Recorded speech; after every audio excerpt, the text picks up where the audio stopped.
Ada yang kalau baca ayat ini seakan-akan cepat-cepat, bagus nih pendeta jadi rentenir. Hati-hati, perhatikan ayat ini baik-baik. Berilah kepada orang yang meminta kepadamu dan jangan menolak orang yang mau meminjam daripadamu. Ya, berilah kepada orang yang meminta. Pertama-tama itu beri. Kalau dia memang ada yang bisa kita berikan juga pinjaman sebagai pinjaman karena cukup lebih besar. Tapi apa prinsipnya? Apa prinsipnya? Dan kita menyatakan kalau kita bisa berikan. Ya, itulah sebabnya kalau ada yang memang besar sekali, mari kita secara jemaat membahas siapa yang membutuhkan, dan kalau memang kita jemaat bisa melihat bahwa kebutuhannya besar, mari jemaat itu bersama-sama membantu orang dalam kebutuhan yang besar tersebut. Tapi jangan atur kita jadi tukang pinjam meminjam, jangan jadi rentenir. Ya, kalau bisa, tangan yang malas bahasa lainnya membuat miskin, tetapi tangan orang rajin menjadikan kaya.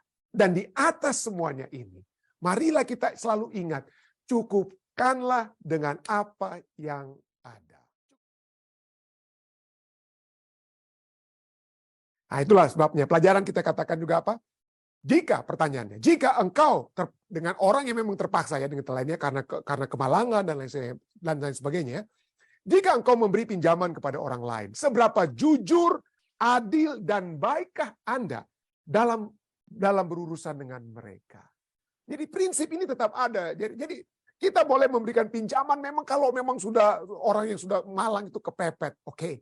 Tapi ingat kita sudah lihat prinsip-prinsipnya. Berikanlah pinjaman yang Anda bisa apa? Bisa kalau itu hilang, it's okay. Kalau itu kembali, jadi bonus buat Anda. Ya. Jadi kalau memang Anda harus memberi pinjaman, bagaimanakah pinjaman itu harus jujur, adil, dan baik? Nah, kita akan pelajari kalau tentang simpan pinjam sedikit ya, nanti kita akan pelajari ini ya. Dan bagaimanakah pertanyaan berikutnya? Bagaimanakah Anda akan berjalan dengan Tuhan ketika Anda harus menghadapi urusan ini, urusan orang yang meminjam. Mari kita lihat Pengkhotbah 12 ayat 14. Pengkhotbah 12 ayat 14 katakan, karena Allah akan membawa setiap perbuatan ke pengadilan yang berlaku atas segala sesuatu yang tersembunyi, entah itu baik, entah itu jahat. Jadi hati-hati. Kalau kita memberi pinjaman, itu biarlah pinjaman itu kepada orang yang membutuhkan dan bukan karena kita ingin bekerja untuk itu. Apa maksudnya pendeta? Nanti kita akan lihat pelajaran tambahan kita ya. Jangan kita memiliki penghasilan utama itu sebagai apa ya? Terus terang saja rentenir, nggak boleh saudara. Ya, tidak boleh sebagai rentenir. Tapi prinsipnya adalah, mari kita lihat bahwa Allah tidak menghendaki kita berhutang. Jangan membebani kehidupan kita dengan hutang. Ya, jangan. Ya. Kenapa? Kita bagaikan orang yang diikat. Kita bagaikan orang yang dipenjara. Tidak ada kebebasan. Mau jalan kiri kanan, pikir-pikir hutang. Berhutang itu berat. Ya, ada orang mungkin karena sudah sering berhutang, mukanya tebal-tebal aja karena sudah biasa ya. Tetapi tetap saja tidak enak, saudara. Berhutang itu tidak enak. Sangat-sangat tidak enak. Itulah sebabnya Mark Cuban, seorang yang terkenal juga di Amerika, yang kaya juga, dia katakan apa? Bayar hutangmu terlebih dahulu. Pay off your debt first. Selalu. Pelajaran kita sudah ajar. Bagaimana pelajaran kemarin dulu ya. Susun utang-utang Anda mulai dari terbesar sampai yang paling kecil. Mulailah bekerja yang lebih keras, mungkin overtime, untuk bayar hutang yang kecil dulu. Supaya lubang-lubang kecil ini ditutupi. Anda semangat untuk kemudian tutup lubang-lubang di atasnya sampai lubang yang terbesar. Hutang yang terbesar itu Anda apa? Lunasi. Dan saya tahu ada orang yang lunas, dia punya semuanya lunas. Dia tidak lagi punya hutang ya, dia tidak punya hutang kartu kredit, tidak punya hutang mobil, rumahnya pun sudah lunas. Aduh, hidupnya itu tenang, saudara. Ya, bisa tenang sekali orang tersebut karena semua hutangnya apa? Telah dibayar. Jadi bayarlah hutangmu terlebih dahulu. Kebebasan dari hutang, freedom from debt. Kebebasan dari hutang bernilai lebih dari jumlah berapapun yang bisa Anda peroleh. Jadi kebebasan itu lebih dari jumlah apapun yang Anda. Jadi Mark Cuban ini katakan, biarpun penghasilan Anda $2 juta, Anda punya $2 juta per tahun, biarpun Anda punya $2 juta per tahun, tapi Anda masih punya hutang, kepikiran juga. Jadi saya percaya dengan prinsip Alkitab yang katakan jangan berhutang. Saya tidak percaya pebisnis Amerika katakan, hutang banyak-banyak supaya kamu punya apa? Ekspansi bisnismu. dengan hutang-hutangmu. Kalau bisnisnya gagal, kalau ada bencana alam, ya, mau bangun-bangun rumah dengan mau beli-beli rumah dengan uang hutang, lalu kemudian ada bencana alam atau rumahnya ada masalah dan lain sebagainya, habislah kita. Bayar dulu hutang-hutang kita, ya. Jadi kemudian Swiss Orman juga katakan, but that hutang buruk itu sacrificing your future day. Itu mengorbankan kebutuhan masa depan Anda untuk keinginan saat ini. Ini masalahnya berhutang untuk apa ya? Karena mau jor-joran dengan orang lain, dengan mobil kita, rumah kita, atau barang-barang mewah yang dapat kita banding-bandingkan dengan orang lain. Anda sedang merampok masa depan Anda. Merampok masa depan Anda. Jadi jangan berhutang. Jangan pernah berhutang. Tapi ada yang katakan, pendeta, kita kredit card. Oke lah pendeta, jangan berhutang. Tapi kan kredit card kita, ini kan sudah berapa kali saya sudah singgung ini. Banyak orang bilang begitu, pendeta di Amerika ini, kredit card itu kita harus bayar hanya minimum per bulan. Jangan bayar full per bulan. Nggak bagus nanti untuk kredit skor kita. Itu mitos, Anda salah besar itu ya. Itu kebohongan, saudara. Kalau Anda punya utang kredit card, bulan Januari, bayar bulan Januari. Jangan sampai apa? Bawa itu sampai bulan Februari, Maret, April, dan lain sebagainya. Langsung bayar. Bulan itu juga. Utang kredit card itu tidak akan meruntuhkan kredit skor Anda. Ya. Anda harus. Jangan percaya orang katakan ya, bahwa kalau Anda hanya bayar minimum kredit card Anda punya kredit skor bagus. Tidak. Anda malah harus bayar interest yang tinggi, ya Anda harus bayar bunga yang tinggi, dan juga apa? Justru kredit skor Anda, apalagi kalau utangnya besar, Anda ya bayar minimum, lender itu akan lapor ke Equifax atau apa yang badan-badan pembuat kredit skor, mereka bilang, ini orang ini nggak sanggup bayar, utangnya besar, dia cuma bayar minimum. Kredit skor Anda itu turun. Jadi bayar selalu. Ya. Carrying a balance does not help your credit score. Pada saat Anda membawa saldo hutang Anda, itu tidak akan membantu kredit skor Anda supaya naik. Tidak. It is always best to pay your balance in full each month. Harus bayar. Ya, harus bayar. Jadi poinnya, jangan meminjam. Entah itu kredit skor, dari kredit card, ya, atau apapun. Ya. Di Amerika ini apalagi yang paling parah, dan di Indonesia inilah. Makanya saya akan singgung yang berikut ini.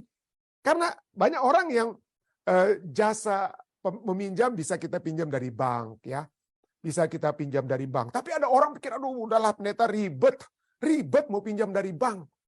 Jadi mau pinjam dari mana dong? Untuk mau beli mobil baru atau motor baru supaya bisa jemput pacar. Ya udah dari rentenir aja pendeta, nggak ditanya-tanya kita punya apa, nggak ditanya-tanya kita punya anggunan apa yang kita punya dan lain sebagainya. Wah, hati-hati ya. Hati-hati dengan apa yang di Amerika disebut dengan istilah loan shark yang sudah mulai berkurang saat ini karena pemerintah itu ilegal ini. Pemerintah Amerika akan hajar habis-habisan kalau Anda jadi rentenir atau lintah darat di Amerika ya. Tapi itulah, itu masih ada, masih banyak di Indonesia. Rentenir atau lintah darat atau di Amerika dulunya itu adalah loan shark. Ya. Loan shark. Jadi apa itu rentenir? Rentenir adalah orang yang meminjamkan uang kepada siapa saja untuk mendapatkan keuntungan dari bunga pinjaman. Baik itu orang atau satu badan tertentu. Ya. Dan ini cari orang yang mau cari gampang daripada mau pinjam di bank, ada kemungkinan besar nggak dikasih pinjam. Kalau sampai bank tidak mau kasih pinjam uang kepada Anda, itu berarti Anda belum diyakini memiliki apa ya? Memiliki kesanggupan untuk meminjam. Jadi jangan paksa. Ya, kecuali memang ini Anda punya satu proyek yang betul dan lain sebagainya. Tapi jangan pernah sampai yakinkanlah bank. Jangan langsung mau cari jalan singkat pergi ke rentenir atau loan shark ya. Rentenir atau loan shark ya. Kenapa? Kenapa kita orang banyak suka ke rentenir? Pencairan dananya itu cepat, pendeta. Pencairan dananya itu cepat, sangat cepat. Tanpa melampirkan berbagai syarat bisa.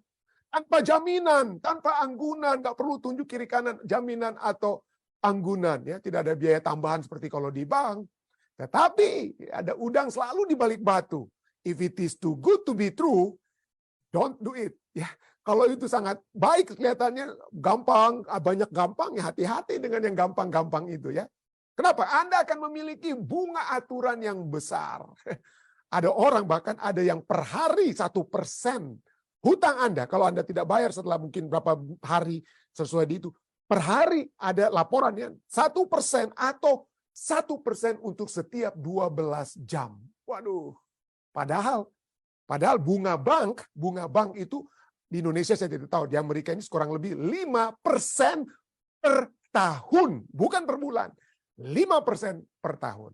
Bayangkan kalau Anda harus bayar di rentenir atau lintah darat 1% per hari, habislah kita, gitu ya.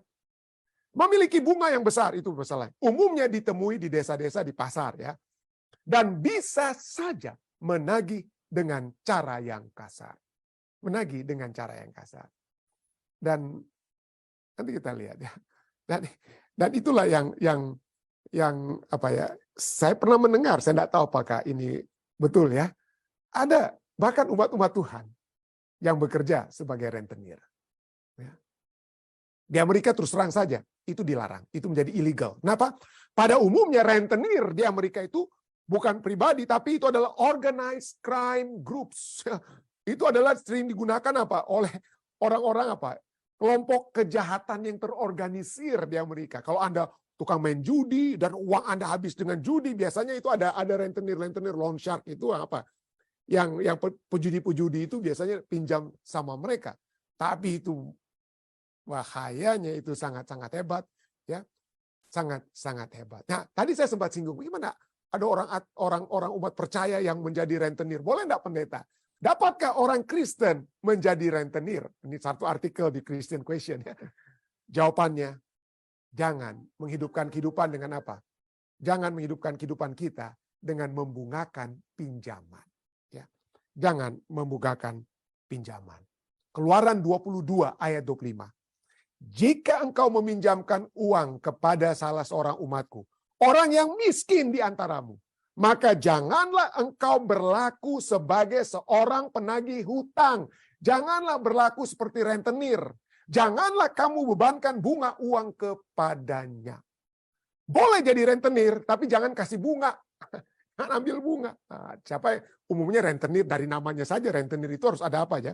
Harus ada bunganya. Nah, seorang penagih hutang bahasa Inggrisnya money lender. Money lender atau nasyah bahasa Ibraninya. Artinya apa? Untuk yang meminjamkan atau menjadi kreditor. Itulah ya, dia menjadi apa? Lintah darat.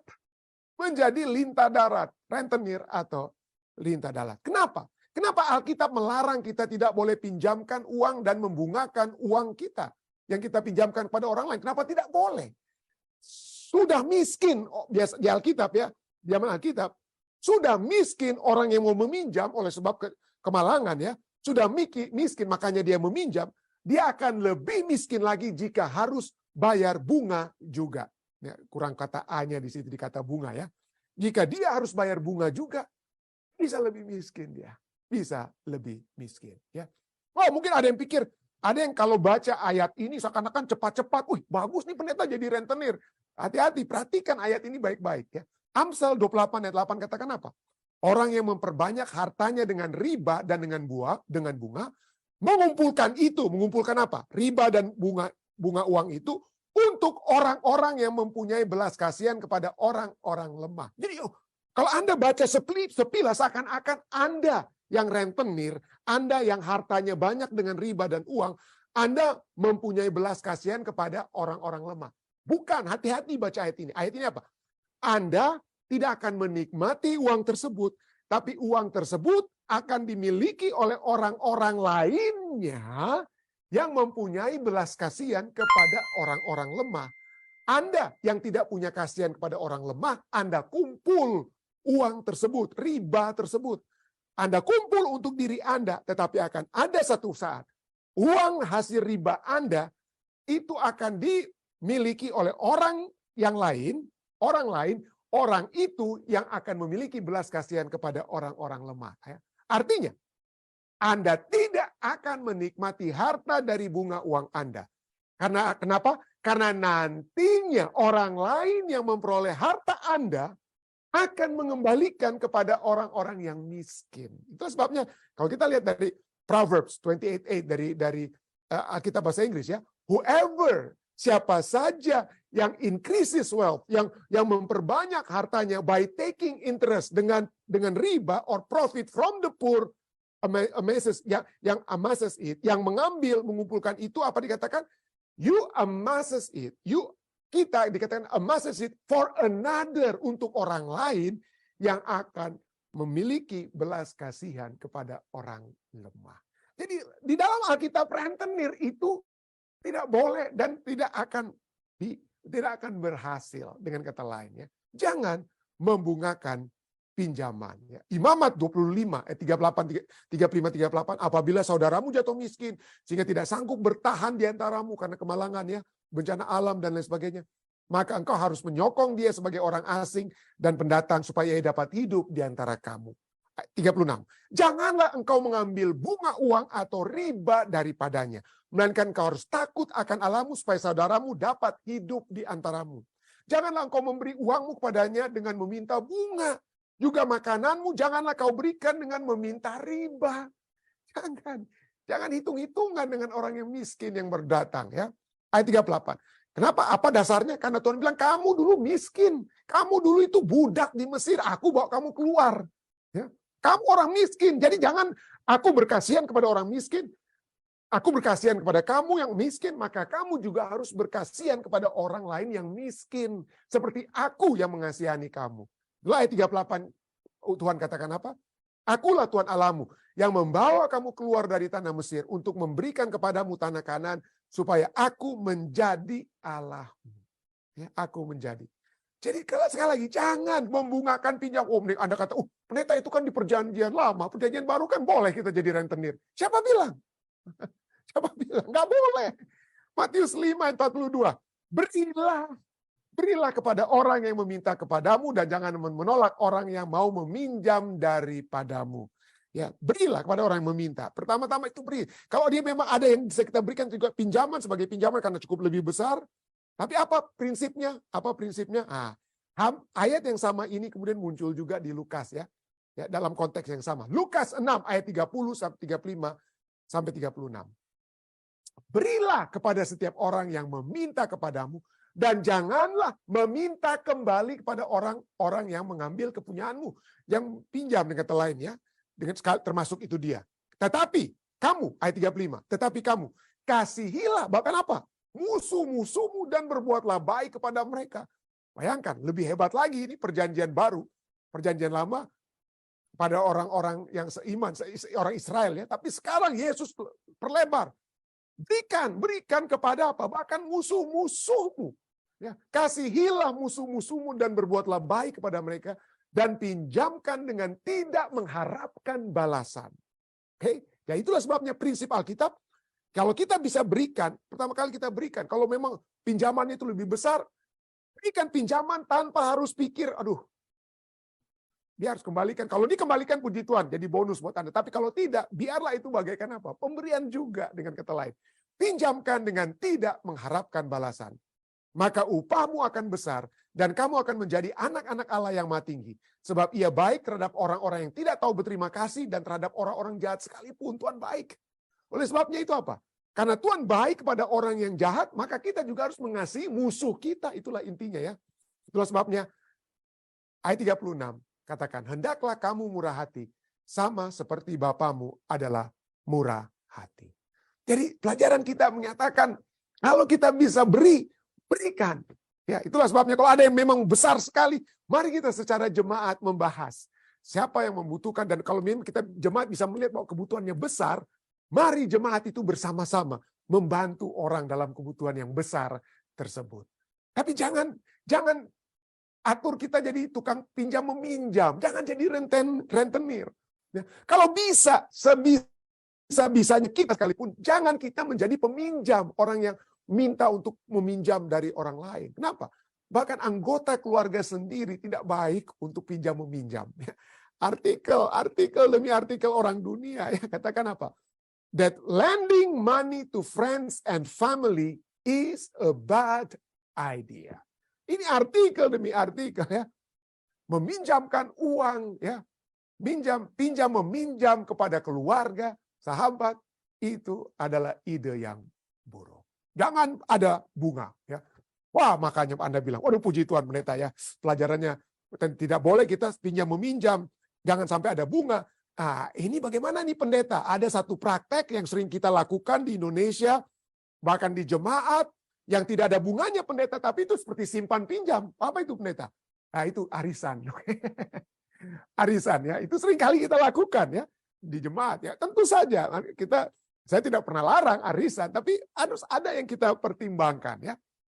Ada satu artikel dari finansialku.com ya, finansialku.com. Banyak orang masih ikut arisan. Apa untungnya ikut arisan? Wah, dimulaikanlah artikel itu ya. Banyak orang, terutama kaum hawa, masih suka ikut arisan. Sebenarnya arisan itu menguntungkan atau tidak? Nah, kemudian dijawab sendiri. Ternyata ada beberapa keuntungan sosial, bukan finansial, tetapi sosial. Jadi ternyata ada beberapa keuntungan sosial. Apa misalnya? Oh, tentu saja Anda bisa bersosialisasi, Anda bisa networking, Anda bisa ketemu orang yang tidak Anda bisa ketemu sebelumnya. Di perusahaan, kalau ada arisan perusahaan, Anda bisa lebih dekat dengan apa? Sesama pegawai perusahaan. Oh, banyak yang bersosialisasinya itu bagus sekali. Ya, walaupun ada yang katakan, aduh, tapi pendeta kadang-kadang, ya itu bukan arisan gereja ya. Kadang-kadang di tempat arisan tuh kita gosip-gosipan tuh pendeta. Jangan sampai sosialisasi yang kebablasan gitu ya. Tapi ada beberapa keuntungan sosial tentu saja. Tetapi bagaimana dengan finansial? Nah, ternyata dikatakan apa? Ada beberapa keuntungan sosial dan lebih banyak. Oke, saya ulangi. Lebih banyak kerugian finansial dari arisan. Ya. Lebih banyak kerugian arisan. Apa saja menurut artikel ini? Apa saja kerugian daripada arisan itu ya? Selain keuntungan, apakah kerugian kita ikut arisan? Ya, keuntungannya sosialisasi tadi ya. Apa kerugiannya? Ya ada beberapa hal yang bisa menyebabkan kerugian jika Anda tidak mengelola arisan dengan baik. Seperti pertama, jadi lebih boros. Kenapa? Pada saat arisan Anda bisa harus menyediakan tempat, makanan, dan minuman. Ada orang arisannya di kafe. Waduh, itu kan penambahan biaya ya istilahnya ya. Tentu saja untuk apa? Untuk sosialisasi, monggo silakan. Jadi jangan hanya boros-borosan ya. Tapi itu kan ada pengeluaran juga ya. Tidak ada bunga yang Anda dapat dari arisan yang Anda peroleh ya. Berikutnya, poin kedua, apa saja kerugian? Tidak ada manfaat finansial karena tidak ada bunga ya, tidak ada bunga. Mohon diingat dan dicatat bahwa ini di artikel dikatakan apa? Mohon diingat dan dicatat, arisan itu bukan menabung. Kalau menabung itu uangnya bertambah banyak walaupun nambahnya sedikit ya di tabungan ya. Tapi arisan tidak memperbanyak uang Anda. Tidak memperbanyak. Ya. Ingat, arisan itu bukan menabung, melainkan membayar cicilan. Kalau Anda lihat membayar cicilan, siapa yang boleh dikatakan beruntung dalam arisan? Kalau ada 10 orang ikut arisan, yang paling beruntung itu adalah orang yang pertama. Dia dapat uang yang banyak. Kalau dia dapat apa? Dia dapat jadikan modal, dia yang beruntung. Dia tidak bayar bunga untuk uang yang dia dapat dari 9 orang lainnya. Yang paling untung orang yang pertama, yang paling buntung itu siapa? Orang yang terakhir. Yang paling buntung adalah orang yang terakhir. Ya, dia rugi sekali, dia bayar uang, tidak ada bunga dan lain sebagainya. Ya, tapi ada lagi masalah lainnya ya, ada masalah lain. Tentu saja orang yang pertama boleh kita katakan juga untung, tapi kalau dia orang yang pertama dia dapat uang yang banyak, dia tidak gunakan untuk hal yang baik dan benar, dia gunakan untuk foya-foya, dia juga buntung. Orang yang pertama yang untung seharusnya juga buntung ya. Jadi itulah sebabnya tidak ada manfaat finansial karena tidak ada apa? Bunga. Berikutnya, menambah beban pengeluaran keluarga. Anda bisa baca ya. Atau ada arisan bukan uang tapi arisan barang. Nah, poin keempat, jika barang yang didapat dari arisan tidak terlalu berguna, maka barang tersebut hanya akan memenuhi rumah. Sudah ada satu TV, arisan TV lagi, jadi TV yang keempat. Buat apa ya? Buat apa? Nah, hal yang kelima yang terakhir. Tidak ada payung hukum yang bisa melindungi Anda secara hukum kalau dalam arisan. Tidak ada, itu kan kepercayaan aja kan. Tidak ada payung hukum. Dan masalah akan menjadi besar dan repot jika ada yang kabur. Dan seringkali di koran-koran Indonesia diberitakan bagaimana orang yang lari dari arisan ya. Lari dari arisan. Jadi itulah sebabnya arisan itu mari kita lihat, mari kita atur sebaik-baiknya ya. Mari kita lihat itu sebagai satu sarana sosialisasi di jemaat jika perlu ya. Tapi mari kita perhitungkan pikir baik-baik, masih kita doakan ya. Apakah memang itu satu hal yang akan membantu, ya, yang akan membantu. Kalau itu kita pikirkan dapat membantu karena mungkin jumlahnya kecil dan lain sebagainya, hanya seperti sosialisasi, silakan mungkin ya, karena tidak ada bunga yang terlibat di dalamnya. Tapi kembali kepada pelajaran kita sepanjang minggu ini, poinnya adalah jangan pernah berhutang, bekerja, bukan berhutang, tapi bekerja. Ya. Lebih baik bekerja, bukan itu saja. Kita lihat ada poin yang lebih penting daripada ini ya. Jangan berhutang, janganlah kamu berhutang apa-apa kepada siapapun juga. Kalau bisa, jangan kepada bank ataupun apapun jika bisa ya. Tapi hendaklah kamu saling mengasihi. Orang fasik meminjam dan tidak membayar kembali. Tetapi orang benar adalah pengasih dan pemurah. Kalau Anda, poin kedua, kalau Anda harus berhutang, jangan jadi orang fasik. Jangan lari. Jangan lari bea Anda istilahnya. Jangan ikut arisan, lalu Anda sudah dapat uang, Anda lari. Anda berhutang ke pemerintah di Amerika Serikat, lalu kemudian Anda ambil kredit card sebanyak-banyaknya, lalu begitu.